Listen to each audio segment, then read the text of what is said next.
Hi again. Today's message is coming directly from the collective consciousness of the children.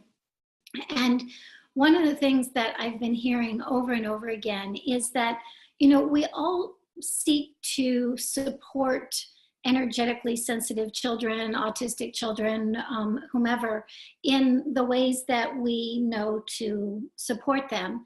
But one of the things that shows up over and over again is that a lot of times what we do when we're trying to be of support to children especially, we have a tendency to try to support them the way we think that they want to be supported. Actually, I think we do that with everybody. We try to support everybody the way we think they want to be supported, instead of really asking them how they would like to be supported. So with a lot of children diagnosed with autism, especially those that are nonverbal or partially verbal, a lot of times what I hear is, well, I would like to support them the way they would like to be supported, but I can't really ask them how to support them, or, if this or that will work for them. That's not exactly true. When we ask a child, either telepathically or verbally or through some form of communication, augmentative kind of communication, spell to communicate, any of that, when we ask them, what will this help? Will this not help? Is this supportive? Is this not supportive?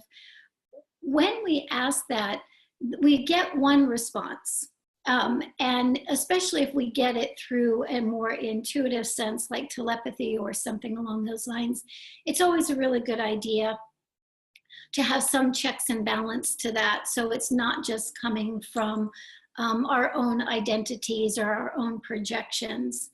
But one of the things that I think is really important to understand is that when you have asked a child on the spectrum, what is necessary, or what will be supportive or not supportive for them. And once you get that answer, please make sure that you verify that answer. So you ask the child, will this be supportive? And they give you some kind of verbal or nonverbal response. And from that nonverbal response, you then come back to them and say, so this is what I understand. I understand that this will be supportive to you. Is that correct? Is that accurate?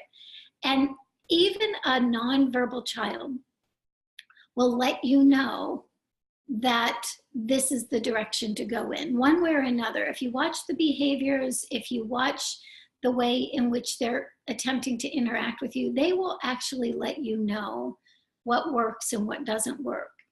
And this comes to a deeper awareness, which is there is a part of each one of us that knows what works for us and what doesn't work for us. There's a part of us that feels our way through life.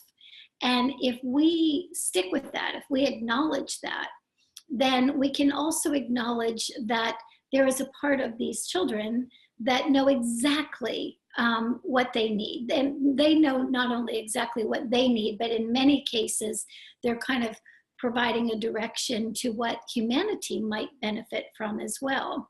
But we also have to, one, ask in the first place, before we just assume that whatever our particular technique or belief is going to work for them.